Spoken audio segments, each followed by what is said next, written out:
Hi friends, this is Venkatesh Devasani. ఈరోజు మనం discuss చేయబోతున్నటువంటి important current అఫైర్స్లో భాగంగా ముందుగా ఒక దినోత్సవం గురించి డిస్కస్ చేయబోతున్నామండి. ఆ యొక్క దినోత్సవం వచ్చేసి అంతర్జాతీయ అటవీ దినోత్సవం అండి. చాలా చాలా ఇంపార్టెంట్. ఎగ్జామినర్ ఇటీవల కాలంలో దినోత్సవాలు మరియు వాటి థీమ్ల పైన ప్రత్యేకంగా ప్రశ్నలు అనేవి అడుగుతున్నాడు. కాబట్టి అంతర్జాతీయ అటవీ దినోత్సవం 2025 గురించి డిస్కస్ చేద్దామండి. ప్రతి సంవత్సరం కూడా అంతర్జాతీయ అటవీ దినోత్సవాన్ని మార్చి 21వ తేదీన నిర్వహించడం జరుగుతుంది. అసలు ఎందుకోసం ఈ యొక్క అటవీ దినోత్సవాన్ని నిర్వహిస్తారంటే అడవుల పైన ప్రజల్లో ఒక అవగాహనను తీసుకురావాలి అనే ఉద్దేశంతో ఈ యొక్క అంతర్జాతీయ అటవీ దినోత్సవాన్ని ప్రతి ఏటా మార్చి 21న నిర్వహించడం జరుగుతుంది. అయితే దీనిని ఎప్పటి నుంచి నిర్వహిస్తున్నారు అంటే మాత్రం 2013 సంవత్సరం నుంచి ప్రతి సంవత్సరం కూడా ఈ యొక్క మార్చి 31న ప్రపంచవ్యాప్తంగా అంతర్జాతీయ అటవీ దినోత్సవాన్ని జరుపుకోవడం జరుగుతుంది. అయితే ప్రతి సంవత్సరం కూడా ప్రత్యేకమైనటువంటి ఇతివృత్తాన్ని ఈ యొక్క దినోత్సవానికి ఎంచుకోవడం జరుగుతుందండి. అలా 2025 సంవత్సరం అంతర్జాతీయ అటవీ దినోత్సవం యొక్క థీమ్ చూడండి, ఫారెస్టెస్ అండ్ ఫుడ్ అండి. అడవులు మరియు ఆహారం అనేటువంటి ఒక ప్రత్యేకమైనటువంటి థీమ్ని అయితే ఎంచుకోవడం జరిగింది. కాబట్టి థీమ్ను తప్పనిసరిగా గుర్తుంచుకోండి. ఎగ్జామినర్ జతపరచండి లేదా అంతర్జాతీయ అటవీ దినోత్సవం యొక్క థీమ్ ఏదే అని డైరెక్ట్ ప్రశ్న అడగవచ్చు. కాబట్టి చాలా చాలా ఇంపార్టెంట్గా గుర్తుంచుకోండి. అడవులు మరియు ఆహారం అనేది ఈ యొక్క సంవత్సరం థీమ్ అండి. మరొక దినోత్సవం అండి, అంటే నేడు అంటే మార్చి 22వ తేదీన ప్రతి సంవత్సరం కూడా ప్రపంచ జల దినోత్సవం అంటే వరల్డ్ వాటర్ డేను నిర్వహించుకోవడం జరుగుతుంది. కాబట్టి ఇది కూడా ఎగ్జామ్ పాయింట్ ఆఫ్ వ్యూలో దీని యొక్క థీమ్ కూడా చాలా చాలా ఇంపార్టెంట్గా గుర్తుంచుకోండి. ప్రతి సంవత్సరం కూడా ప్రపంచ జల దినోత్సవాన్ని మార్చి 22వ తేదీన నిర్వహించడం జరుగుతుంది. అయితే ఈ యొక్క సంవత్సరం ఈ యొక్క ప్రపంచ జల దినోత్సవం యొక్క థీమ్ ఏంటి అంటే గ్లేజియర్ ప్రిజర్వేషన్ అండి. చాలా చాలా ఇంపార్టెంట్ అండి. హిమాని నదాల సంరక్షణ అనేది 2025 జల దినోత్సవం యొక్క థీమ్ అని గుర్తుంచుకుంటే సరిపోతుందండి. అయితే మొట్టమొదటిసారిగా ప్రపంచ జల దినోత్సవాన్ని ఎప్పటి నుంచి నిర్వహించడం జరుగుతుంది అంటే మాత్రం 1993 సంవత్సరంలో మొట్టమొదటిసారిగా వరల్డ్ వాటర్ డేని నిర్వహించారు. అప్పటి నుంచి ప్రతి సంవత్సరం కూడా ఈ యొక్క దినోత్సవాన్ని మార్చి 22వ తేదీన నిర్వహించడం జరుగుతుంది. మనకి సుస్థిరాభివృద్ధి లక్ష్యాలు అనేవి ఉండడం జరిగాయి కదా. అందులో సుస్థిరాభివృద్ధి లక్ష్యాలలో 6వ లక్ష్యం వచ్చేసి పరిశుభ్రమైన నీరు, అదేవిధంగా పారిశుద్ధ్యం అనేటువంటి అంశం గురించి ఈ యొక్క డే అనేది మద్దతు ఇస్తుందండి. చాలా చాలా ఇంపార్టెంట్ అండి. సుస్థిర అభివృద్ధి లక్ష్యాలలో 6వది అయిన పరిశుభ్రమైన నీరు, పారిశుద్ధ్యం సాధన కోసం ఈ యొక్క రోజు అనేది మద్దతు అనేది ఇవ్వడం జరుగుతుంది. కాబట్టి మరొకసారి గుర్తుంచుకోండి, ప్రపంచ జల దినోత్సవం 2025 థీమ్ ఏది అంటే మాత్రం హిమాని నదాల సంరక్షణ అండి. ప్రపంచ జల దినోత్సవం ఎప్పుడు అంటే మార్చి 22 అండి. ఇక మరొక అంశం అండి, ఇంటర్నేషనల్ ఒలింపిక్ కమిటీకి నూతన అధ్యక్షురాలుగా ఇటీవల ఒకరు నియమితులు కావడం జరిగింది. కాబట్టి నియామకాలు అనేటువంటి పాయింట్ ఆఫ్ వ్యూలో చాలా చాలా ముఖ్యమైనటువంటి నియామకం అండి. ఐఓసి యొక్క నూతన అధ్యక్షురాలుగా క్రిస్టీ కోవెంట్రీ, జింబాబ్వే దేశానికి సంబంధించినటువంటి మహిళ నియమితులు కావడం జరిగింది. ఈమె ఐఓసి యొక్క ఎన్నవ అధ్యక్షురాలు అంటే 10వ అధ్యక్షురాలు అని గుర్తుంచుకుంటే సరిపోతుందండి. చాలా చాలా ఇంపార్టెంట్గా గుర్తుంచుకోండి. ఇంటర్నేషనల్ ఒలింపిక్ కమిటీ యొక్క నూతన అధ్యక్షురాలిగా ఇటీవల ఎవరు నియమితులయ్యారు అంటే క్రిస్టీ కోవెంట్రీ అండి. ఈమె ఏ దేశస్థానికి సంబంధించింది అంటే జింబాబ్వే దేశానికి సంబంధించినటువంటి మహిళ అని. ఈమె ఐఓసికి ఎన్నవ అధ్యక్షురాలు అంటే మాత్రం 10వ అధ్యక్షురాలు అని గుర్తుంచుకుంటే సరిపోతుందండి.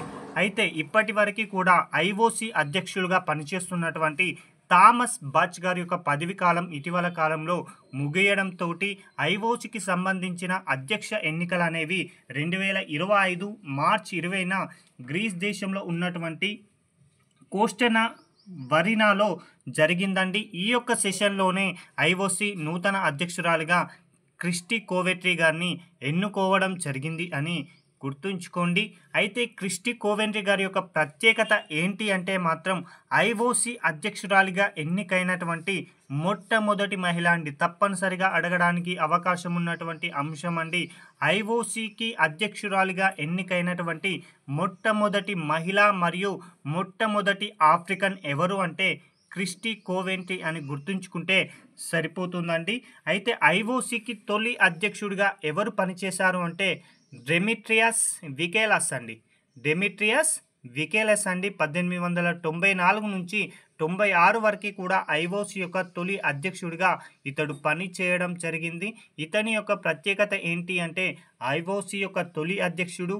అదేవిధంగా ఐఓసీకి అతి తక్కువ కాలం పదవిలో ఉన్నటువంటి అధ్యక్షుడని గుర్తుంచుకుంటే సరిపోతుందండి. ఇక ప్రస్తుత అధ్యక్షురాలైనటువంటి క్రిస్టి కోవెంట్ గారి గురించి కనుక మనం పరిశీలిస్తే ఈమె మాజీ స్విమ్మర్ అండి. ఒలింపిక్స్లో ఏకంగా 7 పతకాలను గెలుచుకోవడం జరిగింది. అందులో 2 స్వర్ణాలు, 4 రజతాలు, 1 కాంస్యం అండి. ఈమె 2 స్వర్ణాలు కనుక పరిశీలిస్తే 2004 సంవత్సరంలో ఒలింపిక్స్ అనేది ఎథెన్స్లో నిర్వహించగా అక్కడ స్వర్ణాన్ని గెలుచుకోగా 2008 బీజింగ్ ఒలింపిక్స్లో కూడా ఈమె స్వర్ణాన్ని గెలుచుకుంది. అలాంటి క్రిస్టి కోవెంట్రీ అనేటువంటి ఒక మాజీ స్విమ్మర్ నేడు ఐఓసీ యొక్క నూతన అధ్యక్షురాలిగా ఎన్నిక కావడం జరిగింది. ఈమె 10వ అధ్యక్షురాలు అని గుర్తుంచుకుంటే సరిపోతుందండి.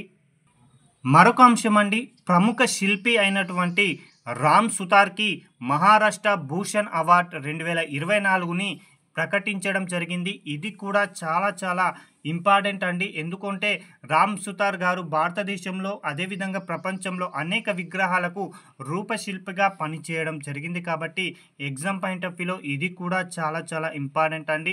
ప్రముఖ శిల్పి రామ్ సుతార్కి మహారాష్ట్ర ప్రభుత్వం అత్యున్నత పౌర పురస్కారమైన మహారాష్ట్ర భూషణ్ అనేటువంటి అవార్డుకి ఎంపిక చేయడం జరిగింది.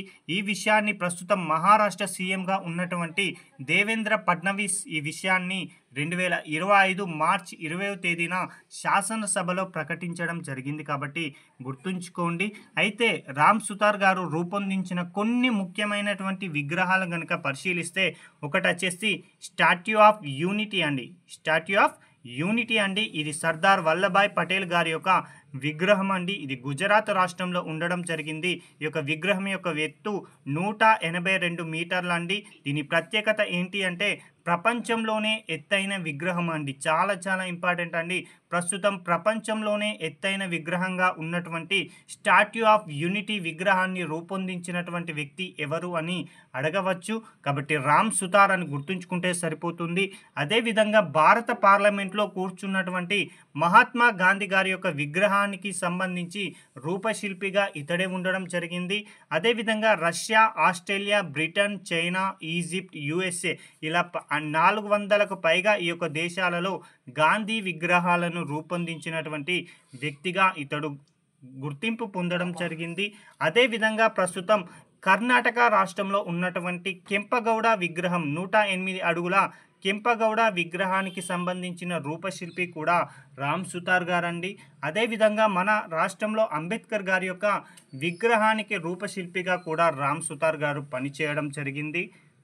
అలాంటి గొప్ప రూపశిల్పికి ఇప్పుడు మహారాష్ట్ర భూషణ్ అనేటువంటి అవార్డును ఇచ్చి మహారాష్ట్ర ప్రభుత్వం సత్కరించడం జరిగింది. కాబట్టి చాలా గొప్ప విషయం అండి. రామ్ సుతార్ గారికి భారత ప్రభుత్వం ఏ అవార్డులను అందించింది అంటే 2018 సంవత్సరంలో పద్మభూషణ్ అవార్డ్, 2018 సంవత్సరంలో పద్మభూషణ్ అవార్డ్, 1999 సంవత్సరంలో పద్మశ్రీ అవార్డు అనేవి అందించడం జరిగాయి. ఇక మహారాష్ట్ర భూషణ్ అవార్డు గురించి కనుక పరిశీలిస్తే ఈ యొక్క అవార్డుని 1995 సంవత్సరంలో ఏర్పాటు చేయగా తొలి గ్రహీతగా స్వరకర్త అయినటువంటి పురుషోత్తం లక్ష్మణ్ దేశపాండే గారికి ఈ యొక్క అవార్డు అయితే అందించడం జరిగింది. కాబట్టి చాలా ఇంపార్టెంట్ అండి. ఇక మరొక అంశం అండి, ఈరోజు చివరి అంశం, ప్రపంచంలోనే తొలి ఏఐ న్యూస్ పేపర్ అండి. కృత్రిమ మేధ న్యూస్ పేపర్ అనేది ఇటీవల కాలంలో ప్రచురించారండి. అది ఎక్కడ ప్రచురించారనేది ఎగ్జామ్ పాయింట్ ఆఫ్ వ్యూలో చాలా ఇంపార్టెంట్ అండి. ప్రపంచంలోనే తొలిసారిగా పూర్తి ఏఐ వార్తాపత్రికను ఇటాలియన్ వార్తా సంస్థ అయినటువంటి ఫాగియా ప్రచురించింది. కాబట్టి చాలా ఇంపార్టెంట్గా గుర్తుంచుకోండి. ఎందుకోసం అంటే ఏఐ టెక్నాలజీ ప్రభావం వల్ల జర్నలిస్టులు పత్రికల పనితీరుపై ఏ విధంగా ప్రభావం ఉంటుందో నెల రోజుల పాటు ప్రయోగాత్మకంగా ఈ యొక్క ఏఐ టెక్నాలజీని ఉపయోగించి దినపత్రికనైతే రూపొందించబోతున్నారు. కాబట్టి ఎగ్జామ్ పాయింట్ ఆఫ్ వ్యూలో ఏ విధంగా అడుగుతారంటే, ప్రపంచంలోనే తొలి ఏఐ న్యూస్ పేపర్‌ను ఏ సంస్థ ప్రచురించిందని అడగవచ్చు. కాబట్టి పాగియా అని గుర్తుంచుకోండి. ఇది ఇటాలియన్ వార్తా సంస్థ అని గుర్తుంచుకుంటే సరిపోతుందండి. ఇవండి ఈ రోజుకు సంబంధించిన ముఖ్యమైనటువంటి కరెంట్ అఫైర్స్. Thank you.